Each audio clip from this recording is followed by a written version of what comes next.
Welcome in, everyone. Episode 24. There's only 24 hours in the day, and there's only people in the top 24 of all the people that I know that I wanted this next podcast to be. And so we have Lewis Johnson. So, Lewis, you're a football enthusiast. Mm-hmm. You're the founder of the Commanders Lounge on Facebook. That's how I found you. You're the Okay. former host of DC Sportztalk. I'm gonna say you may enjoy the Washington D.C. area. Something tells me that there's nothing we can do to pull you Just a out. little bit. Just a little bit. Just a All little right, bit, man. that's Just good. a little bit. That's good. We're gonna get to that. All So right. let's start with it. So born and raised in the D.C. area, like what's those backgrounds looking like? Born and raised in the DC area, man. Southeast DC. Yeah, And spent a lot of time just tethering on the line of DC. Moved around a couple of times. Oxon Hill, yeah, Landover, yeah. different places like that. Forestville, District Heights. Mhm. Ended up going to Suitland High School, where I went to Suitland all 4 years. School of Yeah. the Arts. Actually, a lot of people don't know this about me, but I have a creative flair. I have a graphic design degree, a Bachelor of Arts from VCU. So I Oh, spent a lot of my childhood running around in DC, Maryland, and Virginia, the DMV as we call it. yes, And sir. because Yes, sir. we were able to jump on the train, so we had access to places that you usually wouldn't have access to if you um, didn't have a car. So we were able to jump on the metro train and kind of go anywhere we wanted to go. Yeah. Man, we had Pentagon City, and then we were over here at Union Station. We were over Uh-huh. here doing this and doing that. So just running around and just kind of got really familiar with the area and just fell in love with the area. It's my hometown. So What years were you down there at VCU for that Bachelor's of Art? I started at VCU in the fall of '92, and I came out spring of '96.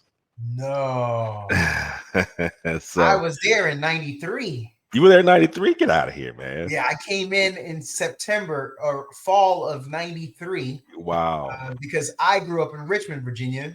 Nice. Over Yeah, I spent there, some over time there. there after VCU. So yeah, we got some catching up to do after we get Yeah, we offline. do. Yeah, we do. There's a lot of talent, hmm us hmm included, during that time. During that And time. I'll Yeah. just do a spoiler alert. I can already tell we ain't gonna get it all in. I'm gonna have to have you back.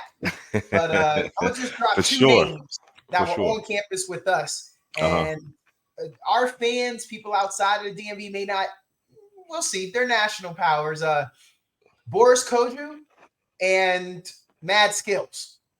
Didn't know. The Yeah. A exact lot of people same don't know time. that.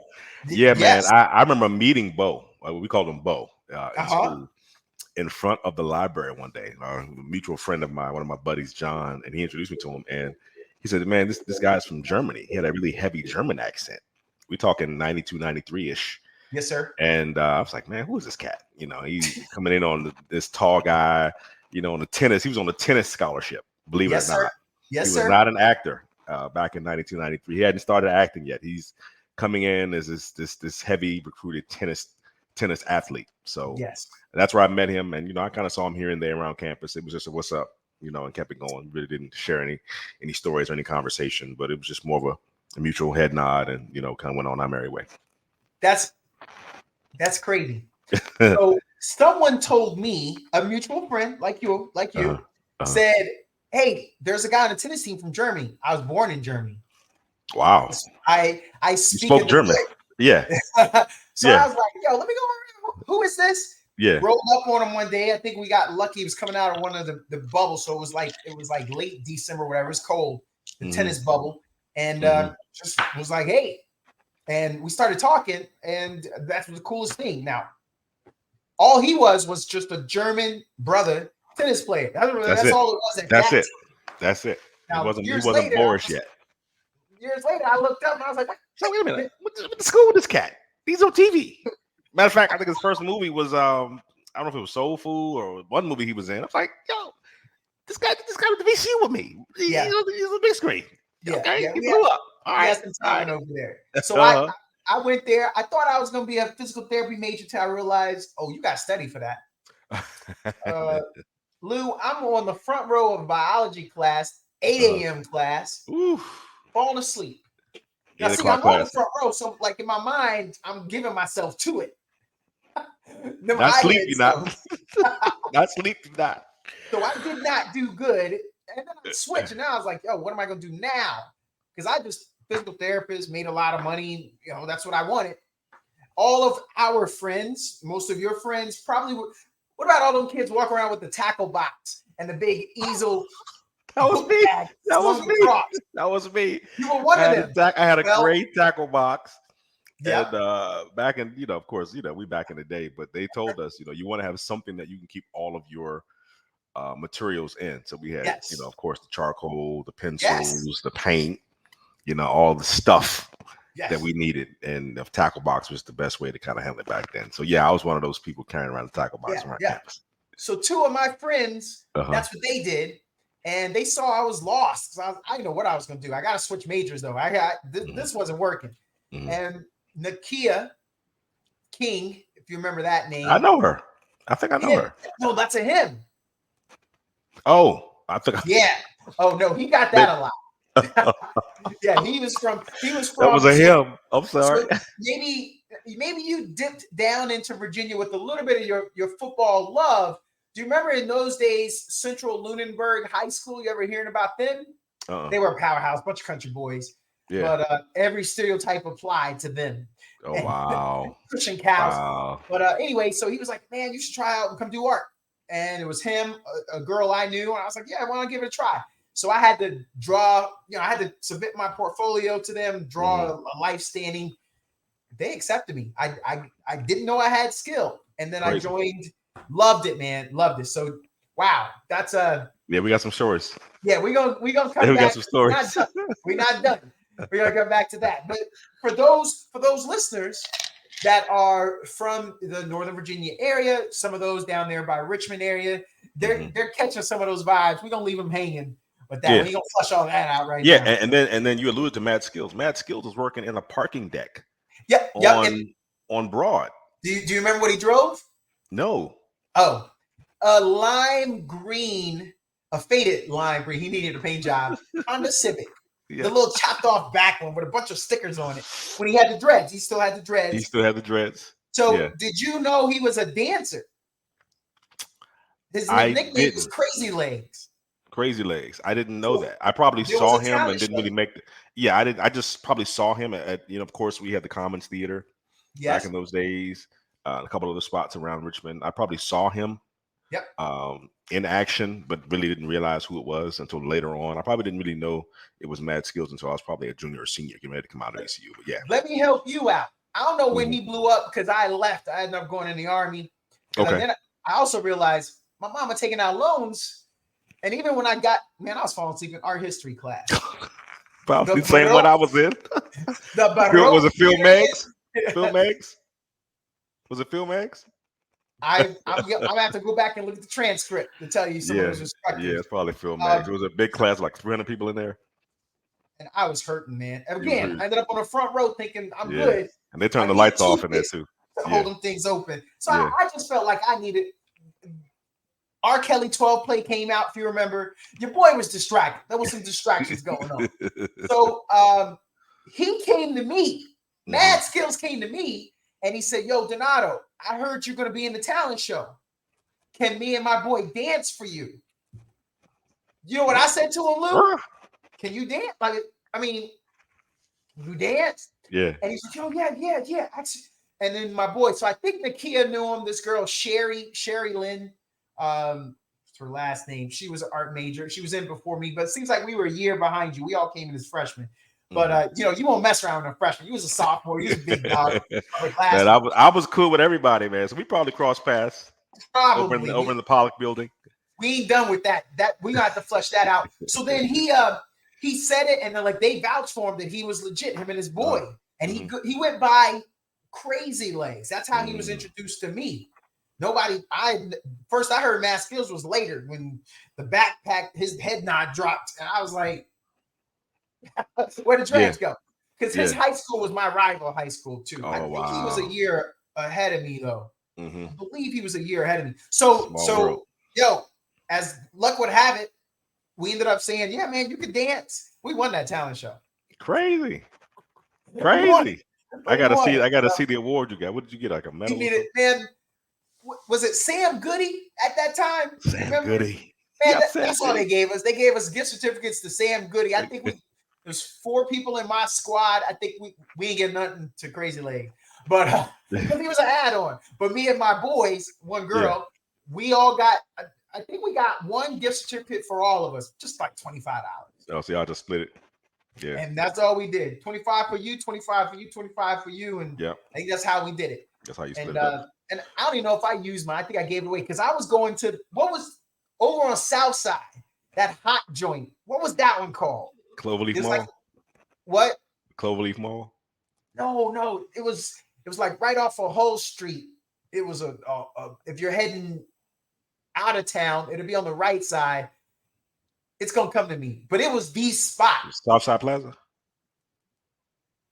I think that was I think it Southside was. Plaza. It might have been Southside Plaza, like Hall Street and Belt Boulevard. Yeah.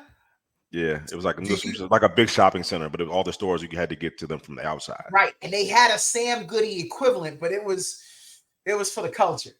They were legit. They were legit. But yeah, man. Yeah, you Hey, talking about Southside Plaza. Yeah. yeah, yo, that was nice, man. I was like, well, hey, we appreciate you coming down. Man, y'all had a reputation of DC boys, man. Y'all had a reputation, man. But I appreciate you coming down to Richmond, not causing no trouble. What kind of The reputation rest do of we y'all have, DC bro? Hey, we're What gonna kind of flush this out reputation because was it, man? now Yeah, we'll talk about that. We'll table yeah, that. We'll table yeah, that. we come back. We're coming back to that. So let's get to a little bit more about you. All right, Okay. bro. There have been a lot of trials and tribulations you had to go through as a Commanders fan.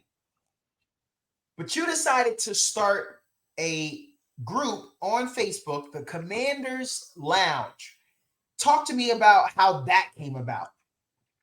Well, I was a part of another group that I'll leave them anonymous at this point because Yes, sir. there were a lot of fans in that group that were really treacherous in the Okay. way that they handled each other.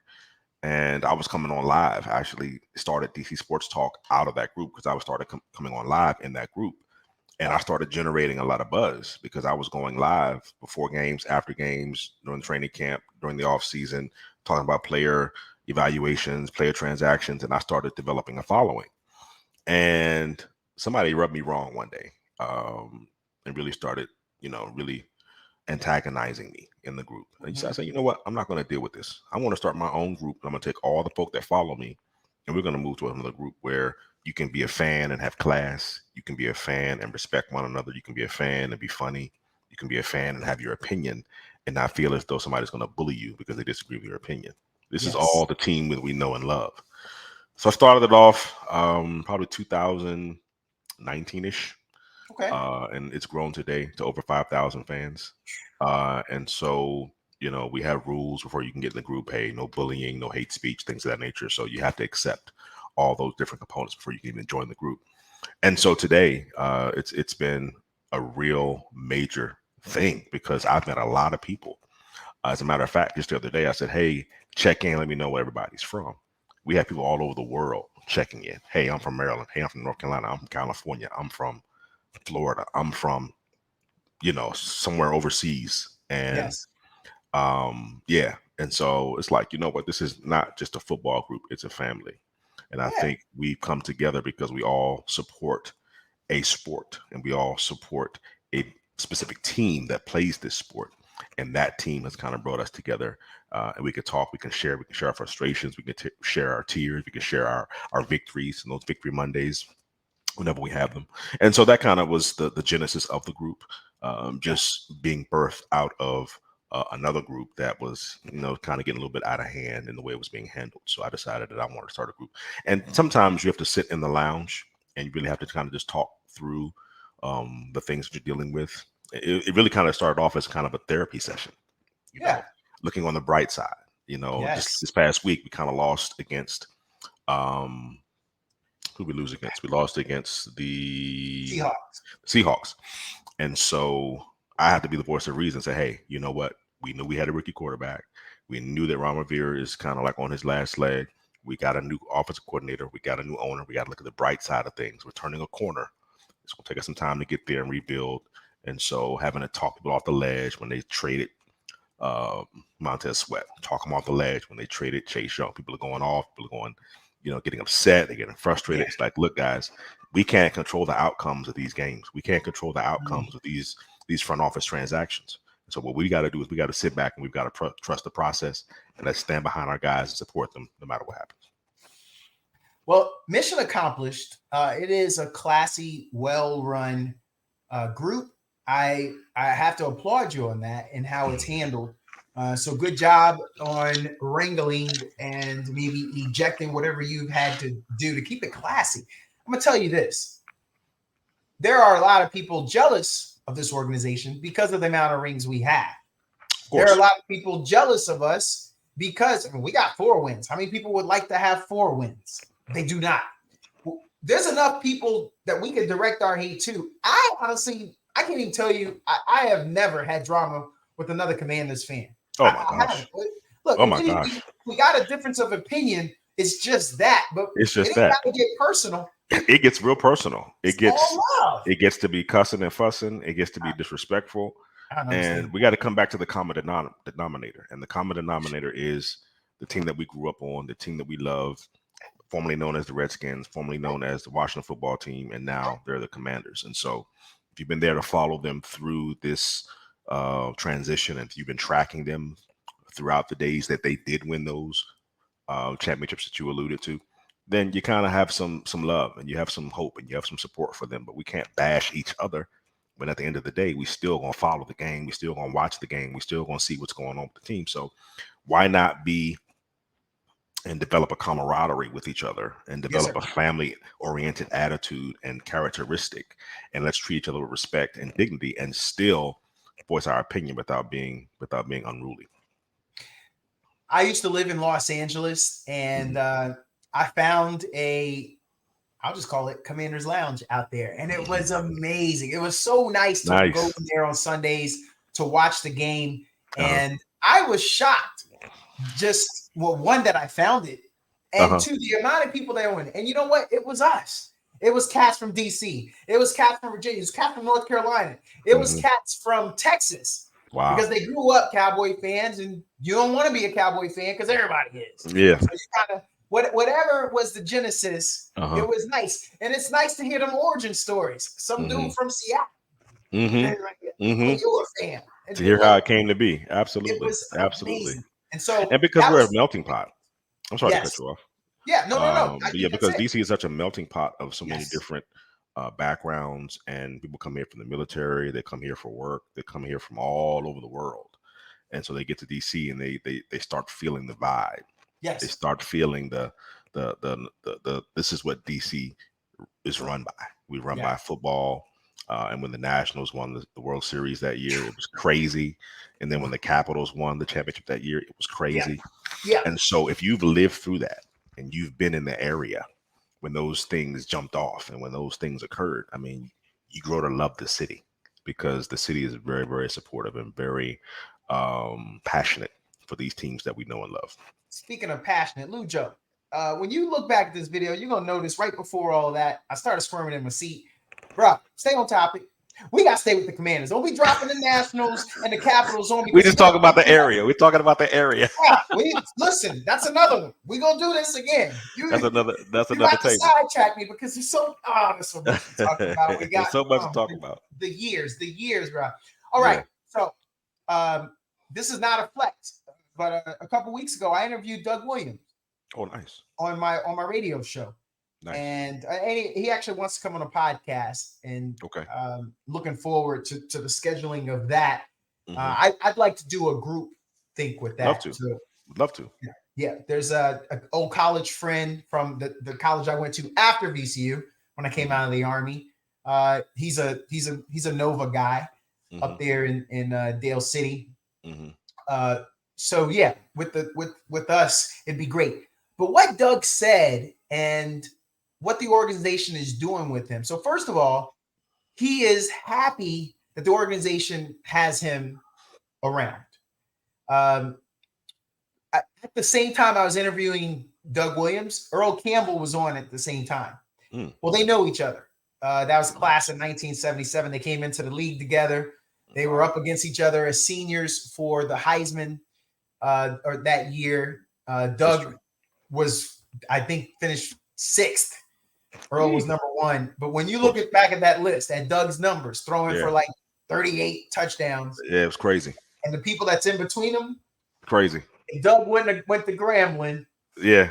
It was the 70s. It was a different time. The view of black quarterbacks. I mean, different know your history. Not gonna get into space. Too much of that, but but what I would like to say is he talked to me about Magic Johnson. And one of the things I said to Doug, good energy, by the way, because I was able to bring it to him like this. I was like, so Doug, what's it feel like to be in the room where you normally get all the attention, and all of a sudden Magic Johnson enters the room and it's a vacuum, shoo, and they go over to him. Yeah. What he said? He said some amazing things, and I want to get your take on this. He said, well, first of all, that's Magic Johnson. And when he comes in the room, he knows that. But what he always does is he always says, hey, I know y'all not going to overlook Super Bowl MVP champion winning Doug Williams over there. Make sure y'all give it to my guy. Yeah. He's always that complimentary. He's not, he doesn't need to rush to take all of the air out of the room. What say you? How do you feel? Because when I was out in Los Angeles, he was in charge of he was still with the Lakers. He was with the Dodgers. So I know I already have a feeling. When you knew that Magic Johnson was coming in, what were your thoughts? When I found out that Magic Johnson was coming in, I immediately got invigorated. Yeah. Because one, I mean, he's played in the NBA 13 seasons, retired, very successful in just him being an athlete and showing his leadership prowess on the floor. Yes. After basketball, he's shown leadership prowess with the Lakers organization. And he also had a lot of business ventures going on when you talk about the Magic Johnson theaters and Starbucks and some of the things that he's done from a venture capitalist standpoint and being able to build franchises and buy into franchises and just really seeing his track record as a successful man. One. Yes. Two, being able to dissect it even more and to see that he was, of course, by face value, he was a successful black man. Yeah. And so we've seen very few of those in DC on that level. We've seen them come and go. We've seen the Bob Johnsons and the BETs, and we've seen players like Marion Barry and other city officials and the Governor Wilders of the world. And we've seen people on that level politically, and we've seen stars come through, but we haven't seen an all-star athlete like Magic. Of course, we saw Jordan when he was here for a stint with the Washington Wizards. Yeah. But he didn't have a level of ownership. Not to distract me again. Yeah, I'm about to distract you again. We're going back to the days that Jordan actually came and played for the Wizards, but I'm not deflecting off the question. Okay. When I saw that Magic Johnson was in the deal or had a stake in the ownership as it related to Josh Harris and some of the other guys, I was totally blown away and excited about it because he was a good businessman and he seemed to be like a very successful black man. Not that his ethnicity it matters, but it should matter because he is a model to other African-American men or men of African-American descent who seek to be successful. I think we can use Magic Johnson as a very successful business person. And the thing I like about Magic Johnson is he's smart. He makes good decisions and he's very intuitive with his business outlook. And so I thought it was a great opportunity to see a man of his stature being an NBA champion and a very successful businessman come to DC and be a part of that deal. And he's been vocal. If you've been following him on the X platform, formerly known as Twitter, he's been very vocal as to his thoughts about the play on the field and what should have happened and what could have happened. And he's watching. He's been at some of the home games. He was at the party to celebrate the new ownership. And so I feel as though he's really trying to feel the vibe of the city. And I think he's in tune to the fans and he's got the ear of the fans. And so I think he's going to do well. Of course, it's going to take time, but it's good to see somebody of his stature, having been an NBA champion, an NBA All-Star, to be involved with the with the ownership group that bought the team. You know, this is where I disagree with the Commanders fan. I think it is important, very important, of his ethnicity. Of the 5 largest ethnic groups in Washington, D.C., 44% are what, Black or African American, whatever the person goes with. Mm-hmm. Dare I say, strategic of the organization. I mean, it's a marvelous move. I would agree. It's a useful move because let's think about it. Anything that you can do that would help the ferocity of fandom in that city going forward with a new ownership group, do it. Bring in new fans. You can always grow. There's new people moving to the area. Energize them. So I think it was a critical move for them in what they did. I'm sure they didn't need him. I think they wanted him. I bet they reached out to him. I highly doubt the other way. So? I believe he probably could have gone somewhere else. New York. Well, there weren't really NFL teams for sale. And I think when that door opens, you have folks waiting in the wings. I mean, you have a lot of million. Well, I was going to say, you don't think when Charlotte had an opportunity, you don't think someone gave him a look? Jordan was already in the city with the Bobcats, and then I think you have to look at the region, and DC and the DMV boasts some of the richest counties in the world. Not to say that Charlotte is not a very wealthy city in the South. Yes. But per capita, PG County is the richest Black county in America. Okay. Yes. Then you have to look at 3 counties that are in the top 5 in Arlington, Fairfax. Yeah. And there's another one there as well. You're talking about Northern Virginia. Yes. Yeah. And so add all that up. Yeah. And then you're looking at DC as the nation's capital. I mean, who wouldn't want to be a part of the nation's capital?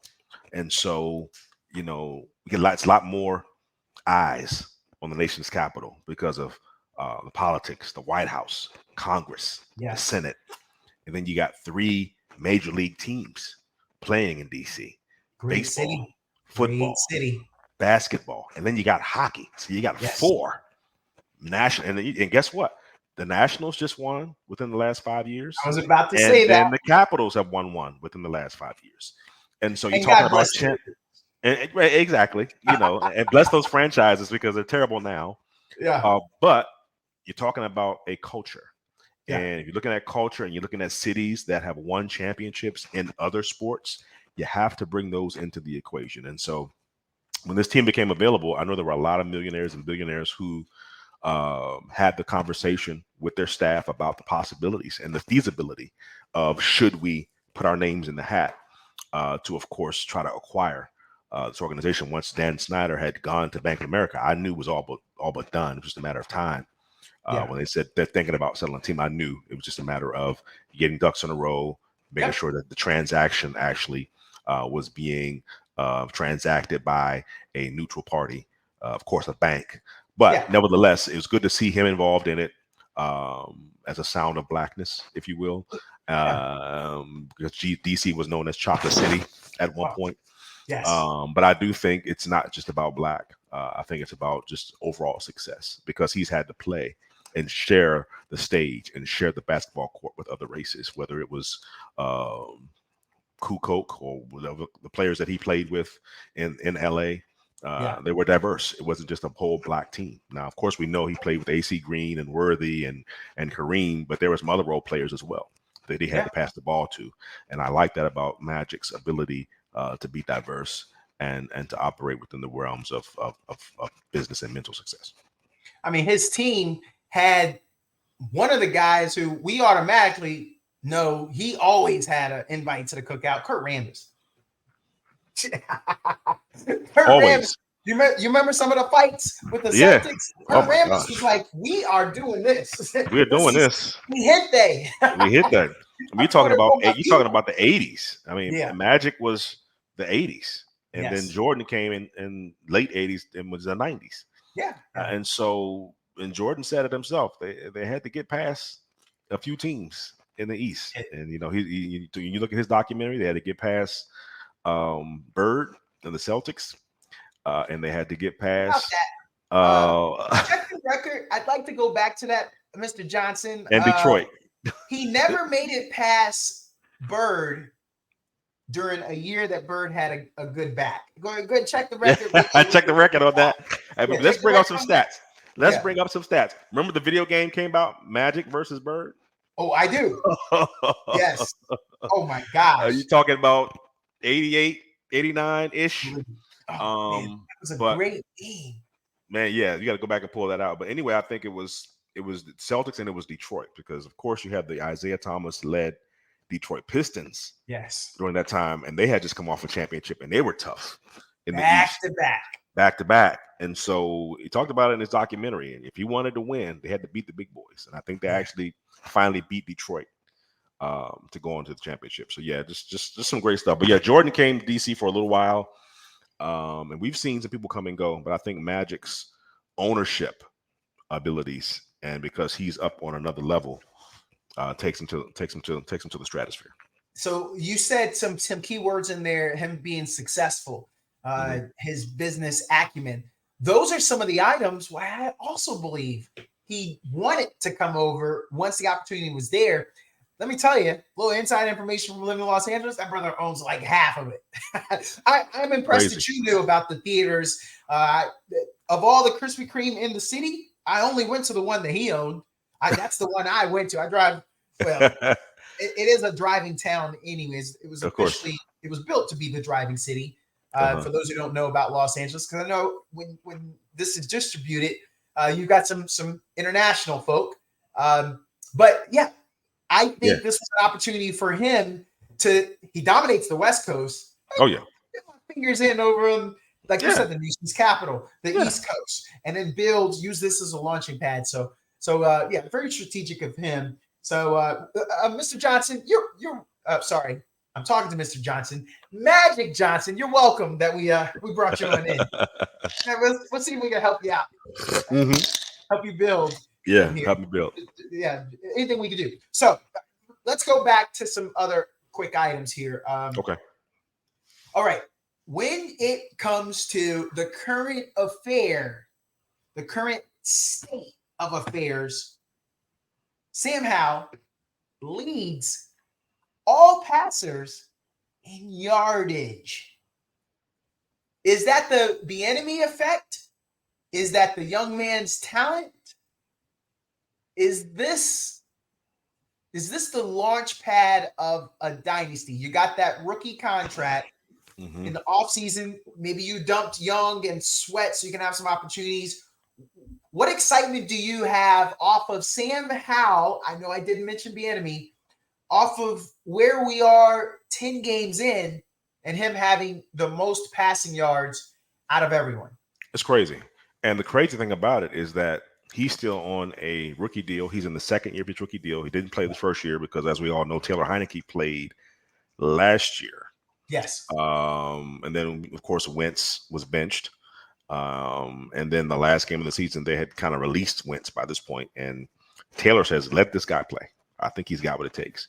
And he came in and whooped the snot out of Dallas. And that was an eye raiser. So from that point, we were all looking forward to it and say, you know what, this guy has got an arm on him. He's got the legs to run for touchdowns. He's got a killer instinct. He has ability. Even when he's going to make rookie mistakes, he's going to grow from those mistakes. And even made one on Sunday where he should have slid after he picked up the first down, ended up fumbling the ball. But I think in terms of yardage that you're mentioning, 2,700 yards, 10 games in, leading the league. Yeah. I think that's a mixture of his ability. The guy can make all the throws, dump offs, short, medium, long range. When you look at that pass to De'Ami Brown to tie the game, it was a thing of complete beauty. I think if you give this man time, he's going to be very good for years to come. He's very good now. He's going to actually go from good to great. I think Bieniemy hasn't had an impact on him because if you look at the amount of throws he's making, he's leading the league in attempts. And that's one of the points of contention and points of disagreement in the group because everybody wants to run the ball. I think beautiful backs. Yeah, you got two, and then you saw what happened when you started rushing Robinson and he started picking up chunks of yardage. You got to have a healthy balance. Yes, And you one do. thing I said last year, right when enemy got here, I said you're going to have to make the best, and you're going to have to know how to use Brian Robinson and Antonio Gibson. Yes. If you can do that with a level of sophistication yet simplicity, and get the best out of those two running backs, you can win some games. I didn't know that the defense was going to take steps back, but to your Yeah. question, I think Bieniemy has had a major impact on that with the plays that he's calling. I think his ability to actually execute the plays called, and I think that the receivers he's thrown to. I mean, we got weapons for days. Oh, I mean, you got 4 or 5 good receivers, and most teams only have maybe two. 4 or 5 deep. That Deep, any of those guys, yeah, I feel confident with their hands, their ability, their athleticism. All right. I want to come back to a few things here. okay. 2023 Hmm.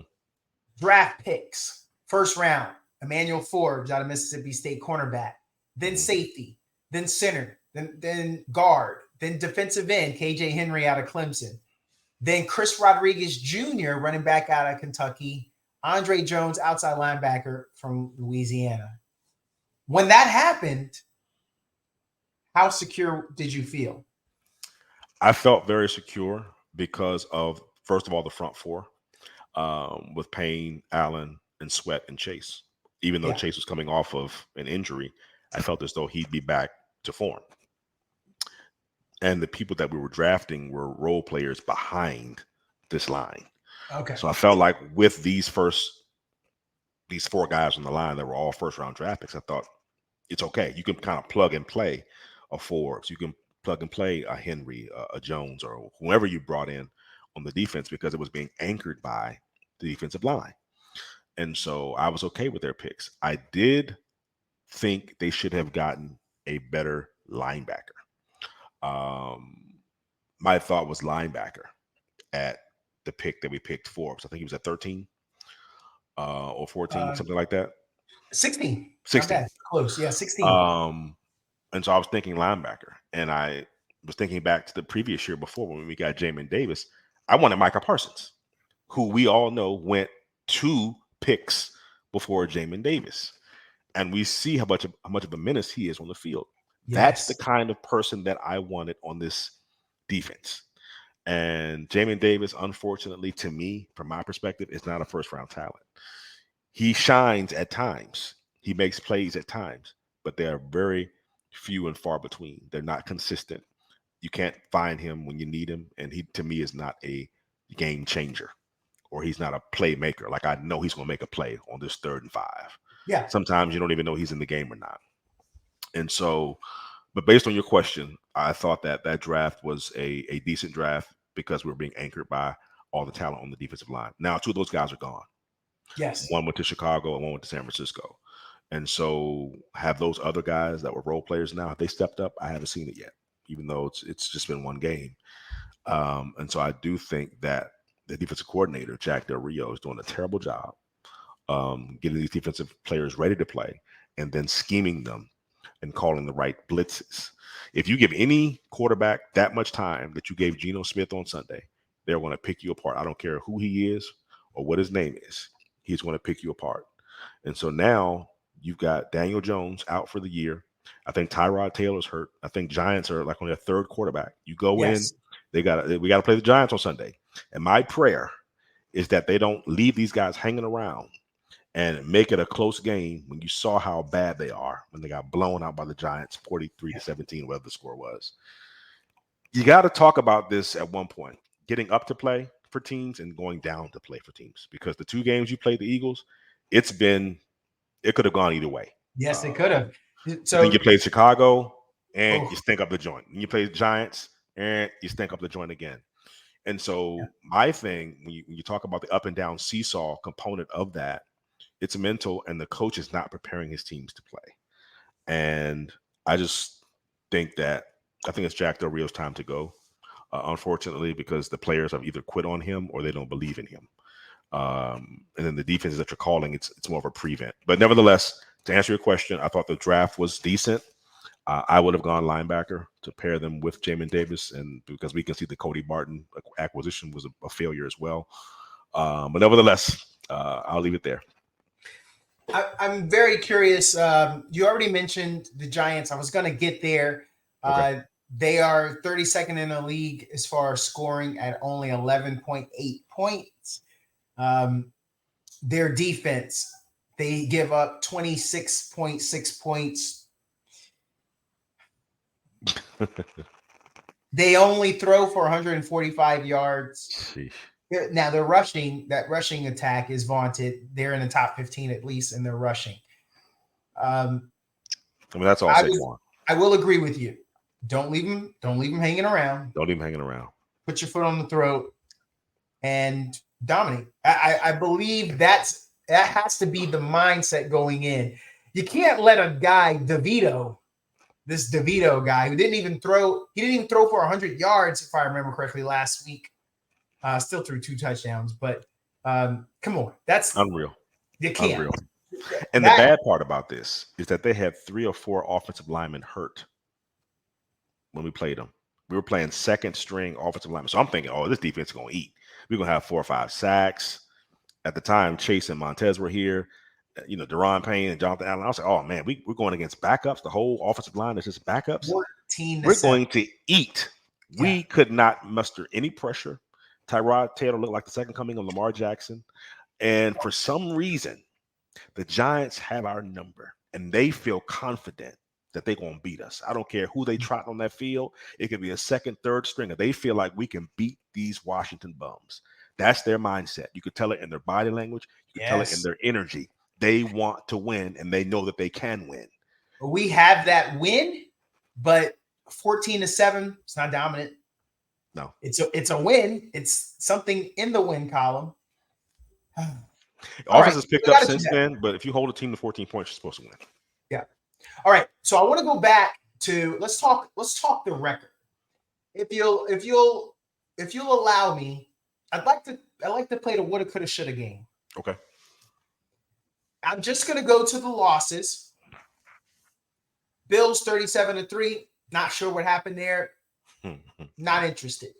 But you follow it up the next week with the Eagles lose 34-31. I always feel this way though, Joe. I believe that when the Eagles at that time were still undefeated, if I remember correctly, I think they made it to about 6-0 before they finally lost. No one expected us to be in the game. These guys just went to the Super Bowl. You go for 2 to win the game and not to go to overtime because you're playing with house money. You weren't supposed to be in that situation anyway. What's anyone going to say to you afterwards, especially when your name is Riverboat Ron? You get to say, oh, I wanted to gamble, or I had the confidence of my team. We did this. And I mean, at that point, the Eagles had scored so much. You can't say, oh, I knew my defense was going to stop us, so to go to overtime, we're going to get the stop. You know how it turned out. What say you, 34-31? How do you feel about that in hindsight? I think that was the game where he said they were gassed. Was that the game? That was the game. Yeah, I don't know why you would say that. I heard I think it's Pat McCaffrey. I think the guy that comes with the black T-shirt. He said Ron Rivera doesn't know when to use his inside voice versus his outside voice. And that means some stuff should just be kept in your head. Yes, sir. Yes, sir. The whole comment about Eric Bieniemy being too hard on the offense. That should have been kept in your inside voice. Keep that in-house. Don't leak that out to the media. For him to go out and say, I didn't go for 2 because we were gassed. Are you freaking kidding me? Yeah. These guys are paid millions of dollars to execute. And if I need to go for 2 as a coach, I'm going for 2. And it's just stuff that he said to the media that has really bothered me, huh? Don't you think the defense was tired too? The defense was guys are gassed. They're gassed too. Come up with a different scheme so you guys aren't gassed. You're Blitz. 4 or 5 wide receivers deep. Let me tell you, on the other side, they don't have 4 or 5 starting cornerbacks deep. So their cornerbacks, their number 1 guys on each side, are gassed. Give it to them. I'm putting out 5 wide. We know. And I'm throwing it up. Those quarterbacks need to be tested. They I need to be mean, tested. CeeDee Lamb just dropped 191 yards on those cornerbacks. What we scared of? My strategy would be 2 tight end sets the entire game. I'm putting Logan Thomas on one side, Yes, sir. and then I'm putting either Cole Turner or John Bates on the other side. Yes. I'm Yes. running Curtis Samuel if he's healthy. I'm running Terry. I'm running Jahan. Crowder has filled in handsomely, even though he dropped a first down last week. He I did. got De'Ami Brown. You're seeing Brian Robinson catch the ball in space. He Oh. did marvelously. And the guy that I'm still rooting for, even though he's got fumbling issues, Antonio Gibson. Get him the ball in space. As you see on Sunday, both Robinson and Gibson scored. 2 running backs scored. And so you're talking about game planning. You're talking about scheme. You're talking about personnel. The Giants are very beatable, and this is a winnable game. At the end of the day, you should be 5-6 at the end of the conclusion of this game. Should be. And then going to play Dallas on Thanksgiving, which is still a winnable game if you scheme it right. Because Dak's not the best quarterback in the world. He's having an up-down season as well. And so if you can neutralize him, get to him early and often, and that's any quarterback. Dial up the blitzes. And then on offense, if I'm Eric Bieniemy, I'm putting together, okay, I want to take time off the clock. I want to keep their offense off the field. I want to gas their defense. And eventually, by the time I get to the third quarter, their defense is giving up. I'm up 2 scores, and there's nothing that they can do.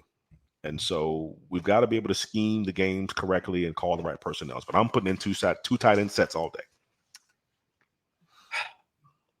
Coming out of that, they knocked off Belichick. I'll always root for that. I can remember the record-setting year that Brady had. Then they dropped 50 on us on that year. I'm still remembering that. That one stung. So 20-17, I'll take that, especially when Belichick is getting dunked on by everybody this year. I'm glad we was able to do that. Seahawks 29-26, making Geno Smith look good. They only got 1 sack on Geno. Gave up 3 to Seattle. Coming out of that game, do you have any positives that you look at Seattle? Rookie quarterback at an away game, the 13th man. They are loud. It is a loud stadium. It's one of the loudest. Mm-hmm. How do you I feel? came out of that game, even though we lost, it was a brief sting because the way Sam Howell played in that game gave you an indication of what we have to look forward to. The fact that he threw for 300 and some odd yards, maybe 350, 3 touchdowns, 2 to running backs and 1 to a receiver. Terry was catching passes. Jahan did drop a couple. Crowder dropped a couple. Logan Thomas was playing pretty decently. And I saw a reemergence of the run game. I actually felt like, okay, we just went toe-to-toe with a playoff team, okay? We went toe-to-toe against the Eagles, and we should have won some games. Of course, the Chicago game comes to mind and the Giants game comes to mind. Oh. But in terms of positives, I think that we're finally turning a corner offensively. And I think Sam Howell is really starting to get into a rhythm now with his receivers. I think the running game, if you stay committed to it, can be very dangerous. The thing that shined the most for me is the running backs catching the ball out of the backfield this season. That's been very, very missing from the fabric and from the core of this offense over the last couple of seasons. Brian Robinson has surprised me altogether. I mean, I think the guy had a $150 between passing and catching on Sunday. So I think the emergence of seeing the running backs catch out of the backfield has been a very promising sign for me. 11 catches for those backs out of the backfield. 119 yards for Brian Robinson on his 119. 119, yeah. What I'm going to say in a positive way, it's an extension of the run game because they 14 rushes for 68 yards. You can't win doing that. But you can't win doing that, but I think what Eric Bieniemy is trying to do is get up a score. And run when you have the lead versus running to get the lead. And I think that because of his approach to offense when he was offensive coordinator at Kansas City, we're seeing the same style of offense. And once Sam gets this playbook down, this offense is going to be averaging 33 points a game. Easily. Right now, they're hovering at 25-ish, 24, 25-ish. My prognostication was that they'd be averaging 27. And they're close to that. They've done that both times with the Eagles. They scored over 30 on the Eagles, and the Eagles are the NFC defending champions. Yes, sir. And they went toe to toe with Seattle. So I feel like if you can give me a middle of the road defense where you can keep teams to 20, 21 points a game, then you can win 10, 11 games easy. So help me out then. Tell me how you feel. Seattle rushed 26 times, 120 yards. Mm-hmm. Geno threw for 369. And they had two receivers, DK Metcalf and Lockett, both go for over 90 yards, 92 and 98 yards between the two of them. 7 and 8 catches between the two of them. That's a lot of catches. That's a lot. For those two. We already know those are the ones that are going to kill us. Of course. So what say you about the by the way, that was 22 targets that Geno sent to those two. And out of the 22, 15 went for catches. So how good do you feel that Geno Smith looked that good? No interception for Geno. He played a decent game. I won't take that away from him. I think a lot of his success, though, was based on the lack of pressure from the Washington defense. And you got to also throw this in there. That Emmanuel Forbes got ejected around the beginning of the second quarter, into the first quarter. So that impacted how you covered these guys. And of course, Danny Johnson's not Emmanuel Forbes. And of course, you got Percy Butler back there. But he's not Derek Forrest. So it impacted the game. But you knew coming in that these were their leading receivers and that you had to neutralize them. And I don't think Jack Del Rio did enough to neutralize them. We gave away a couple of drives, the Crowder drop for first down. Yes. I think we had to end up punting it. And then, of course, when Sam picks up the first down and he fumbles, they get the ball right back. Even though they didn't score, it took about 2 minutes off the clock before we got the ball back. Yeah. And so opportunities were there. I just think that offensively, you're getting there. Defensively, you're nowhere near where you're supposed to be. I read a chart, I read a graphic that Washington has given up 12 touchdowns to teams outside of the red zone. And I think when you talk about that successful rushing game that they had one rush that went for about 40, 50 yards for a touchdown because the linebacker was out of position. So defensively, you got to do something better. I don't like this 5-2 scheme at all. You just got to get some decent linebackers, and I say you go back to the 4-3. I think you need to have more pressure up front. And I see why Chase is gone. I see why Montez is gone, because even when all four of those guys were playing, you still weren't generating pressure. You weren't looking like I got 4 first-round picks on my defensive line. They just did not look like an all-around defense like they looked last year. Last year, they were in the top 6, 7 defenses. This year, they're nowhere near it. You're in the bottom quadrant of the league in terms of people just being able to run on you and throw on you all day. And so that's got to speak to coordinating. These are the same players year over year. And so there's got to be something that's a little bit off kilter in terms of communication, or because you did not do your due diligence in getting the right players on the field, either via draft or free agency. Upcoming schedule. Does anything scare you? I just want to say the Dolphins, and we know that they can put up 70. Any given Sunday at the end of the year on New Year's Eve. What say you about those two games? Somebody said that we could still go 10-6, 11-6. Well, that's highly unlikely, very improbable.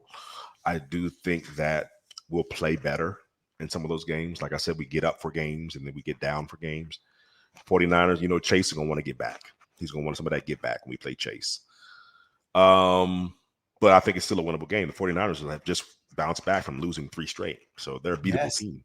And every team now is dealing with injuries. So I looked at the injury report. We had 1 guy on the injury report last week. And Seattle had about 10 guys on there. Well, that didn't stop them because they still won the game. Yes. So nobody really scares me, to answer your question. I think Dallas is winnable. You just have to be able to neutralize them defensively. I think even Miami is beatable. They haven't gone undefeated this year. Find out who beat them and what they did to beat them. But you've got to be able to hang some points on the board. You can't just score 20 points and think you're going to win any of these games from here on out, whether you're at home or on the road. So you've got to hover around the 27, 30 points a game mark, and your defense is going to have to just play their A game the rest of the season. You can't shoot for the head and target head, head hunters, things of that nature, which I thought was a really, really bad call for him to be ejected. And other teams are doing some of the same stuff and same style of hitting, and they don't even get a penalty. So, I feel like, if you can tweak some things defensively, I would go back to the 4-3. I would bring Jabril Cox up as a linebacker and coach him up and get him in position, because we need linebackers more than anything else. The middle of the field is wide open. And so if you're like me, I'm just really tired of seeing guys get first downs when they really shouldn't. And so Dallas is beatable. Yeah. San Fran is beatable. Miami's beatable. But you just got to put everything together. So offensively, I'm not concerned. I think it's more or less the defense that I'm concerned about. All right. Quick pivot. I noticed in some photos that I have, which everyone would have seen by this time in the reel, HL. What does HL stand for? And would that swag is looking very serious. Talk to me about that.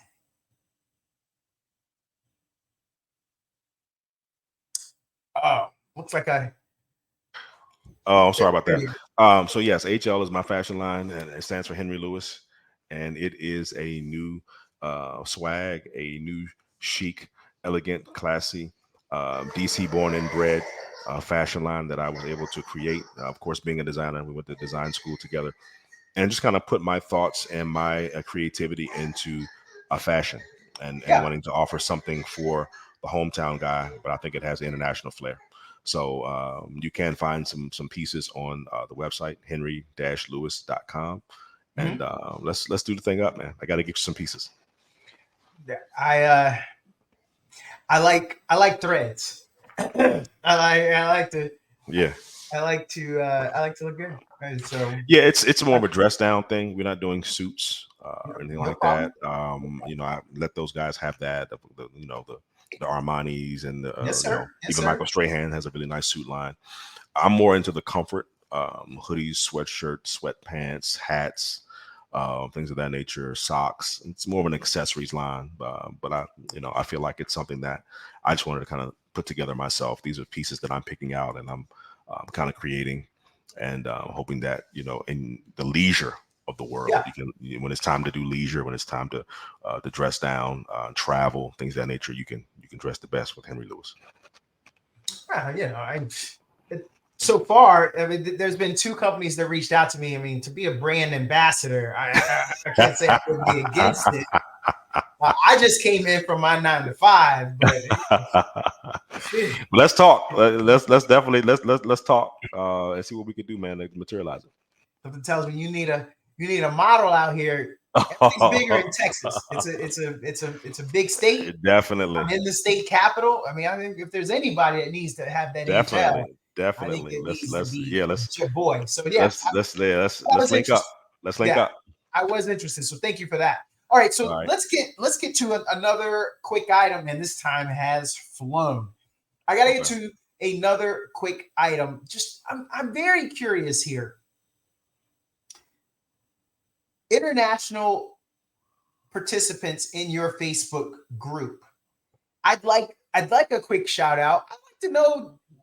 I want to know. Check in. Where did that turn out from? Some of those people that checked in when you sent the call out. Man, I can't even begin to tell you. I just know that they were all over the place. I had Texas in the room, Florida in the room. Yeah. I think somebody's from Canada. Somebody's from somewhere overseas. All I can tell you. And I think I put the comment out and I had about 300 responses. Wow.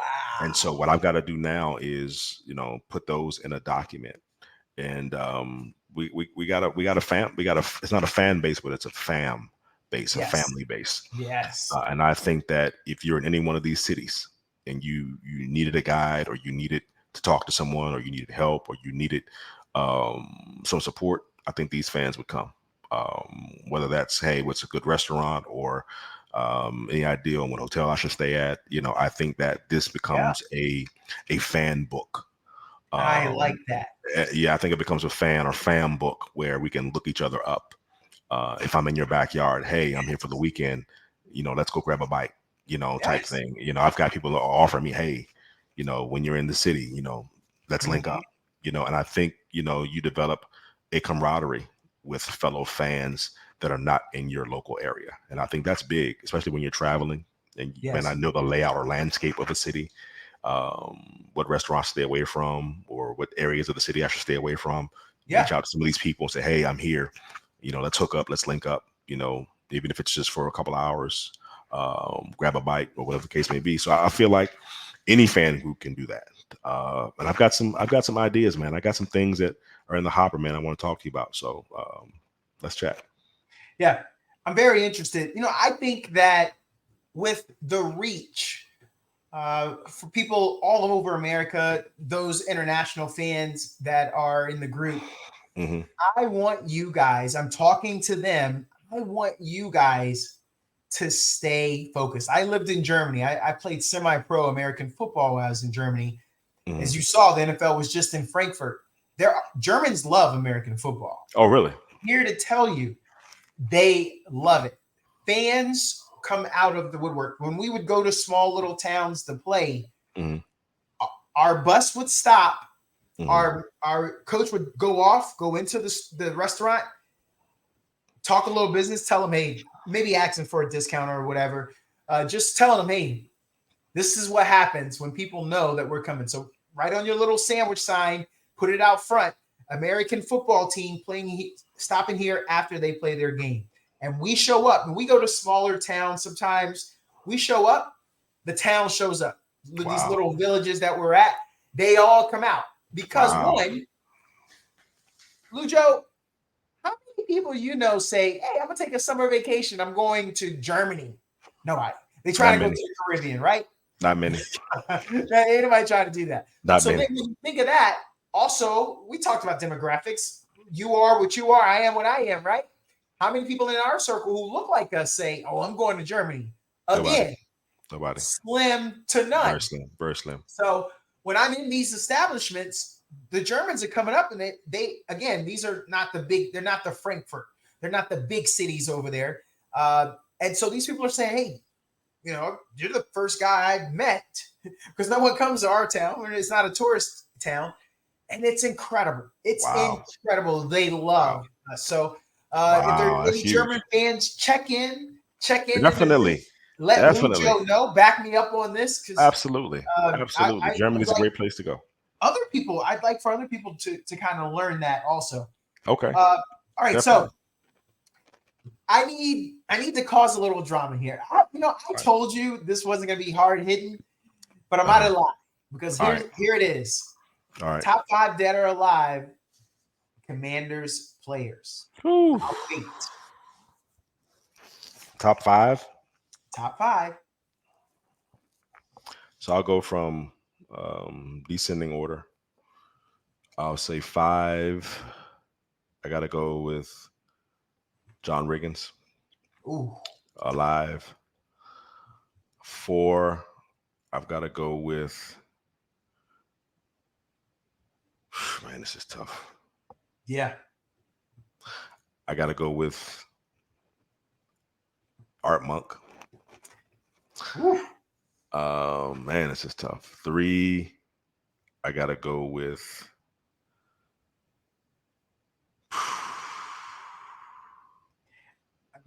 I got to go with a 3-way tie because I got to go with the 3 quarterbacks who won Super Bowl. So you're talking Joe Theismann, Doug Williams, Mark Rippon. If I could put them all on the 3 stage. 2, I'm going to have to say Darryl Green. I'm going to have to say Darryl Green. He had that much of an impact on the field. 1, I think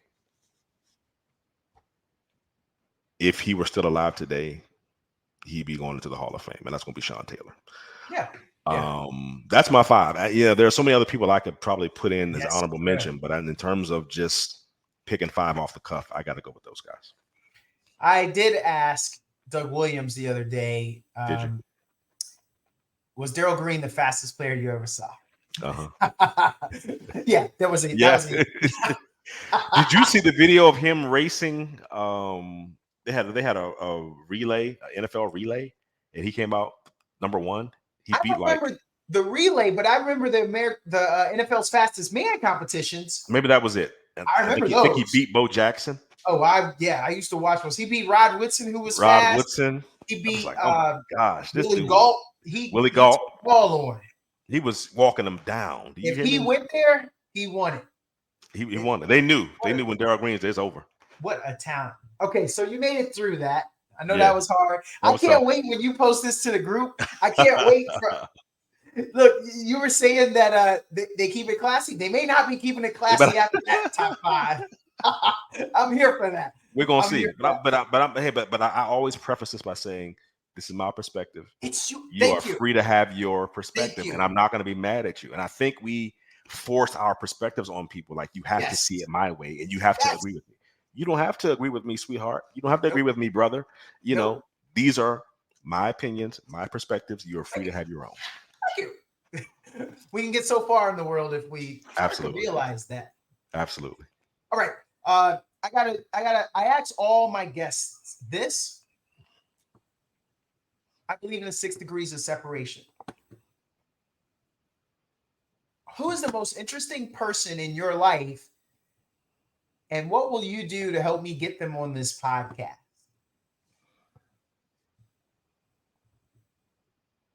The most interesting person in my life. And I'm not saying they got to be famous. Like if you, well, we talked about Boris, but like you can say, oh, I know a famous guy, Boris. Like definitely not Boris. Interesting. like you're in awe of, or they blow your mind. I think we talked about it. I think we get Magic on here. I think you can really get some in-depth questions answered if you were able to get Magic Johnson on this platform. But the second part was, what steps are you going to take to help? I can reach out to him. On Twitter. I've made a couple of tweets or the X platform, and I've tagged him in there. He's not responded to any of them, but I'm pretty sure he's seen them. And so I can reach out to him and say, hey, this is the platform, up and coming show. I think the fans want to hear a little bit more from you in terms of visibility, and they want to hear what it is you have to say because they trust your voice. And because they trust your voice, we want to put you out there on platforms that give you the opportunity to say what you need to say. Give us some hope. Give us some understanding. Give us some clarity as it relates to this organization, because we were fans before you got here, and we're going to be fans if you ever leave. So I think this is a type of mechanism and infrastructure that we need to kind of pour into so that we can get the fans to really, really get a gist of what's going on behind the scenes. Mr. Johnson, you've been amazing. The time, unfortunately, has crept to the end. Let's go to part 2. It's coming. It's coming. I always ask, what items would you like to leave our group? And I always like to give an example so you guys can kind of see where I'm coming from. If you've got a motto, if you've got a life mantra, that's fine. But there was something that you mentioned earlier about keeping it classy. No fratricide amongst each other when it comes to us as fans. And then even at the end, you just alluded to the fact that we all can have a difference of opinion. It is our opinion. So those would be examples, but I don't want to lead you. What would you like to leave our listeners? If you're talking about football, this is a game that we love, but it's a game that we cannot control. In order for us to cook the chicken, which is something that I use to get the job done. Yeah. In order for us to cook the chicken continuously, you got to keep the grease hot, and you got to be ready to jump into the fire, and get your hands dirty. Yeah. And so if that means, grassroots, if that means, getting more fans in the door, if that means holding on to your season tickets so that the stadium's not filled up with fans from other teams, Philadelphia fans, Dallas fans, do your due diligence and let's stand behind the team. Let's support them, win, lose, or draw. And I think it's going to work. I think it's going to make it work. If we pray together, we'll stay together. I like it. Sir, thank you for your time. I can't wait for the next. And let's post it. I want everyone to comment, and they're going to be ready. They're going to be ready. Let's do it. I want to talk roster. We're going to get real juicy. Yeah. I want to talk about hypotheticals for this upcoming draft. I can't wait to find out about your opinion at the end of this Giants game, and then maybe even going into this Cowboy. You know what? Yeah, we got some things to talk about coaching, coaching possibilities for next season as well. Yes, sir. There's so much. Yeah, there's so I'm much. all over. Inquiring minds want to know. They want to know. Thank you so much for the invitation, man. I appreciate it. Thank you, sir. Looking forward to it. Have a great rest of the day. Peace.